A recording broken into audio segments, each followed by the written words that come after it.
તો કેમ છો વિદ્યાર્થી મિત્રો? સ્વાગત છે તમારું મારી યુટ્યુબ ચેનલમાં મિશન વિજ્ઞાનમાં.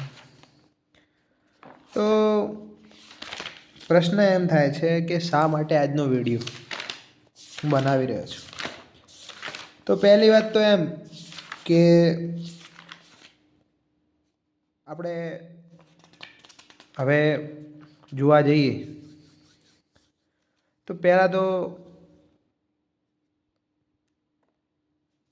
આવેલી છે તમારી બોર્ડ એક્ઝામ, અને બોર્ડ એક્ઝામની અંદર મેઇન પ્રોબ્લેમ એમ થતો છે કે ઘણા વિદ્યાર્થીઓને રિવિઝન કરવાનો ટાઈમ નહીં મળે. મતલબ એવું હશે કે અમુક ચેપ્ટર રહી ગયા હશે, આ તે વસ્તુનો એમ મતલબ ઘણો પ્રેશર બની રહ્યો છે કે હવે શું કરીશ, હવે ક્યારે એક્ઝામ આવશે. મારી સાથે પણ આવું થયું હતું. બસ તો પહેલાં તો કે રિવિઝન ટાઈમ ટેબલ શું હોઈ શકે એના વિશે આપણે ચર્ચા કરીશું, અને કયા કયા ચેપ્ટર્સ આપણે સાથે લઈને ચાલીશું કે જેનાથી ટૂંક જ સમયમાં તમને કવર અપ થઈ જાય. તો બન્યા રહેજો આ વિડીયોમાં, અને આપણે બનીશું કેવી રીતે કરીશું આગળ પ્રેક્ટિસ, એટલે કે કઈ રીતે આગળ આપણે જાતા એકદમ સારી તૈયારી થાય. અને 21 દિવસનો 21 ડેઝ, કારણ કે એક જ વસ્તુનો રૂલ યાદ રાખજો હંમેશા માટે કે 21 દિવસ જે સતત તમે કાર્ય કરો છો તે તમારે આગળ જતાં ફાયદો થાય છે ને થાય છે. 21 day rules are the most important in our life. તો બસ આગળ જતાં આ 21 ડેઝ ફોલો કરી લઈશું. મતલબ કે આજે થઈ છે 31 જાન્યુઆરી, 1 ફેબ્રુઆરીથી જોવા જઈએ તો 21 ફેબ્રુઆરી સુધી હું આ ટાઈમ ટેબલ જો ફોલો કરશો તો ચોક્કસપણે તમને રિઝલ્ટ મળશે. તો કરવાનું શું છે? આ વાત એના માટે થઈ રહી છે કે જે વિદ્યાર્થીઓ પોતે હાલ વેકેશન પડ્યું હશે 1 મહિનાનું એક્ઝામ માટે કરીને, એ વ્યક્તિઓ માટે. તો for the board exam not a CBSE, એટલું યાદ રાખજો કે આ છે ગુજરાત બોર્ડ માટે, CBSE વાળાઓ માટે નથી. તો પહેલાં તો કે ના CBSE વાળા ભાઈ જોશે તો ચલો ઠીક છે, કારણ કે મૂળ શું આપણો ધ્યેય શું છે કે વાંચશો તો જ આગળ વધશો, એટલું યાદ રાખજો. તો પહેલો પ્રશ્ન એમ થાય કે સર ઉઠવાનું ક્યારે? અમુક એવું કરતા હોય કે વહેલા ઉઠતા હોય, અમુકને મોડા સુધી વાંચવાની ઈચ્છા થતી હોય.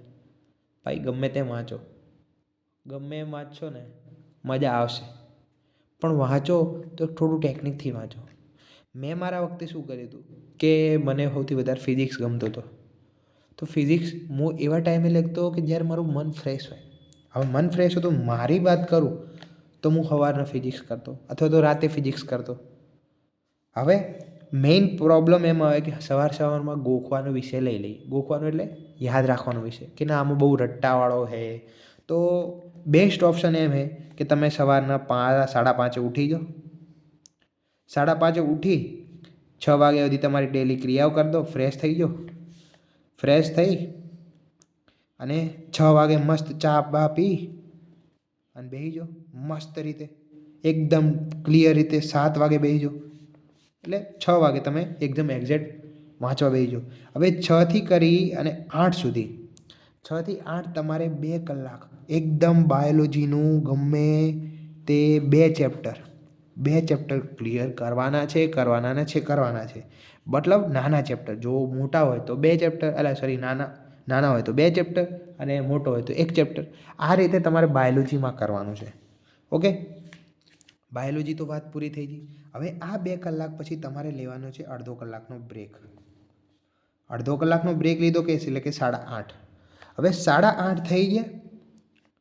8:30 થયા પછી તમારે કરવાનું છે, મતલબ તમે હવે જે ફ્રેશ થઈ ગયા, ઘરનું કામ થઈ ગયું તમારું, એ રીતે 8:30 થઈ ગયા. પછી આ 2 કલાકના ગેપ પછી તમારે પાછું PYQ સોલ્વ કરવાના છે. એ ચેપ્ટર વાઇઝ તમારે PYQ સોલ્વ કરવાના છે. હવે ચેપ્ટર વાઇઝ તમે PYQ સોલ્વ કરશો તો તમને અંદાજન આવી જશે કે તમારે કયો ટોપિક તમારો વીક છે. તમારે એ ક્વેશ્ચન તૈયાર કરી લેવાના, એટલે 10 વાગ્યા સુધી તમારું બાયોલોજી કમ્પ્લીટ થઈ જાય. હવે વાત આવી કેમેસ્ટ્રીની, તો 10 થી 11 થી 11:30 તમારે બ્રેક લઈ લેવાનો. દિવસમાં કે મેં વધારે અમુક કેવું કરે 7 8 9 10 કલાક વાંચતા, એ બધું નહીં કરવાનું. મેક્સિમમ 6થી 7 કલાક તમે વાંચી લો ને એટલે તમારે એકદમ ઇઝીલી તમે સ્કોર કરી શકો. આ કેના માટે છે કે જે આગળ વાંચી ચૂક્યા છે એના માટે. આ ક્વિક રિવિઝન છે. આ રિવિઝન માટે હું કહી રહ્યો છું. પહેલથી તૈયાર કરવા બેસતા હોય તો કોઈ ભરોસો રાખવાનો નહીં. એના માટે તો એક જ ઉપાય છે કે પીવાયક્યુ કરી લો. પીવાયક્યુ કરી લેશો ને તો મોસ્ટ ઓફ ક્વેશ્ચન આવી જતા હોય છે. ઓકે, બટ તો કે જેને સારો સ્કોર કરવો છે, જેને સારી માર્ક લાવવા છે, તે બધી જગ્યાથી વાંચ કરે. રેડી? જો તમારે પીવાયક્યુ જોતા હોય તો હું આગળ વિડીયો બનાવીશ તો એ બી જોઈ લેજો. પણ પછી આવી વાત કેમિસ્ટ્રીની. હવે કેમિસ્ટ્રી એક એવો વિષય છે કે તમારે દાખલા બી આવશે, ઓર્ગેનિક બી આવશે, ઇનઓર્ગેનિક બી આવશે, કે ફિઝિકલ પણ છે. હવે આ 3 વસ્તુમાં બપોર એવો વિષય છે કે જ્યારે બપોરે આપણે થોડું ગણતરીવાળું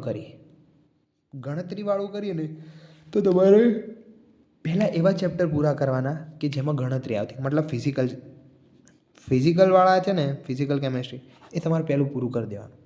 પૂરું કરી દેશો ને તો તમારે બહુ ઇઝીલી સ્કોર તમારે થઈ જશે. હવે ફિઝિકલ કેમિસ્ટ્રીમાં તો તમને ખબર છે, ફર્સ્ટ ચેપ્ટરથી કરીને 5 ચેપ્ટર 6 ચેપ્ટર છે એ પૂરા કરી દેવા. પછી આગળ જતાં શું થશે કે આ અંતે કરતાં કરતાં થોડું ટાઈમ જતો રહેશે. એટલે સૌથી વધારે તમારો ટાઈમ લઈ લેશે ઓર્ગેનિક. તો મારો એવું માનો છે કે પહેલાં એવા ચેપ્ટર પતાવો કે જેમાં સારો સ્કોર થઈ શકે છે. સારો સ્કોર થઈ ગયો તો સિમ્પલ વસ્તુ છે કે તમારે થઈ જ જશે. હવે વાત આવી છે કે આગળ જતાં તમે કઈ રીતે આ કામ કરો. ઓકે, બીજી વાત, હવે સાંજનો સમય આવશે. સાંજે તમે એક મારું બેસ્ટ ઉપાય કહું, આજુબાજુમાં સૌથી સારામાં સારો ઉપાય છે કે ગાર્ડન ક્યાં હોય ને તો ગાર્ડનમાં જતા રહો અને શાંતિથી વાતાવરણમાં બેસો અને વિચારો કે આગળ મારે શું કરવાનું છે.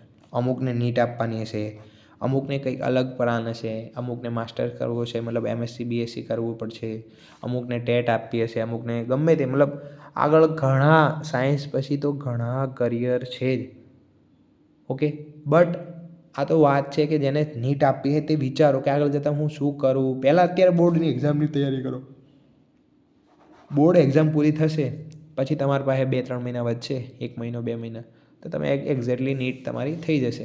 બટ આ વખતે તમારે થોડી વહેલી નીટ છે શાયદ, પણ એ તો વાત આપણે પછી કરીશું. પણ આ વાત પહેલાં જોઈ સાંજના સમયે. સાંજે શું કરવાનું છે તમારે? લઈને બેસવાનું છે ફિઝિક્સ. હવે ફિઝિક્સમાં મેઇન ફોકસ કરવાનું છે ઉદાહરણ ઉપર. જે ઉદાહરણના દાખલા આવેલા છે એ પહેલાં કરી દેવા.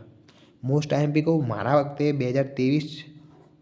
2023ના બોર્ડની એક્ઝામમાં મારા જે મોસ્ટ ઓફ પેપરની અંદર એવું આવ્યું હતું કે જે ઉદાહરણના દાખલા છે ને એ 5 માર્કના ક્વેશ્ચનમાં પૂછાણા હતા બસ. અને 24 MCQ વાળું જે છે એની અંદર આપણે પછી વાત કરીશું. બટ આપણે પહેલાં હતું કે ટાઈમ ટેબલ, તો ટાઈમ ટેબલમાં આપણે પહેલું જ જોઈ લીધું 6થી કરી અને 8 સુધી 2 કલાક બાયોલોજી, પછી આના 1 કલાક પીવાયક્યુ કરવા. આ થઈ ગયું એટલે 10 વાગી જાય. 10 વાગ્યા સુધી પછી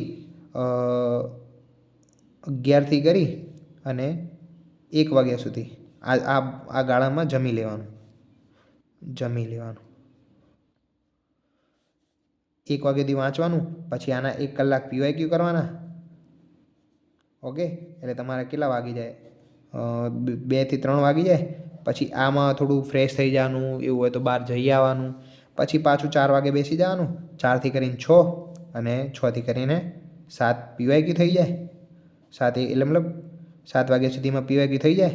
હવે માસ્ટર એટલે 7થી 8માં જે ગામડાના લોકો છે, મતલબ ગમે તે વહેલા જમો ને તો સૌથી સારું. રાતના મોડા જમશો તો મોડી ઊંઘ આવશે તો બ્લોટિંગ થશે તો ગેસ બનશે તો તમારે આગળ જતાં પ્રોબ્લેમ થશે. એના કરતાં અત્યારે 21 દિવસ શુદ્ધ સાત્વિક ભોજન લો, બહારનું કંઈ ખાઓ નહીં અને બસ પીવાયક્યુ પર ફોકસ કરો અને આગળ જતાં બસ આ રીતે કરી દો. એક પીવાયક્યુ નહીં પણ આમાં જમી લેવાનું. જમી કરી અને શાંતિથી 8:30 બેસી જવાનું. 8:30થી મેક્સિમમ 9:30 કે 10 સુધી 10 વાગ્યા સુધી તમારે જે આજના દિવસમાં તમે વાંચ્યું છે પ્રોપર આજના દિવસમાં જે તમે વાંચ્યું છે ને એક વાત કરી દેવાનું રિવિઝન કે મેં આજે શું વાંચ્યું છે અને નોટ ડાઉન કરી લેવાનું કે તમારે શું પ્રોબ્લેમ રહેશે. નોટ ડાઉન તમે કરશો ને, જેવું તમે નોટ ડાઉન કરશો ને એટલે તમને ખબર પડી જશે કે તમારે શું વીક પોઈન્ટ છે, એ આગલા દિવસે સોલ્વ કરી દેવાનું. તો સિમ્પલ વસ્તુ છે. જો તમે આ વસ્તુ 21 દિવસ સુધી ફોલો કરશો તો તમારે એકદમ તમને સચોટ તમને રિઝલ્ટ મળશે. તો બસ હવે હું આગળ જતાં ઘણા બધા વિડીયો પણ લાવવાનો છું, આગળ જતાં નીટના પણ કોર્સ લાવવાનો છું. ઘણું બધું આપણે વાત કરીશું આપણી ચેનલમાંથી. તો બસ જેને બી જોતું હોય એ પોતાની જાતે મળ્યા રહે અને મને ફોલો કરો, સપોર્ટ કરો. જય હિન્દ, જય ભારત.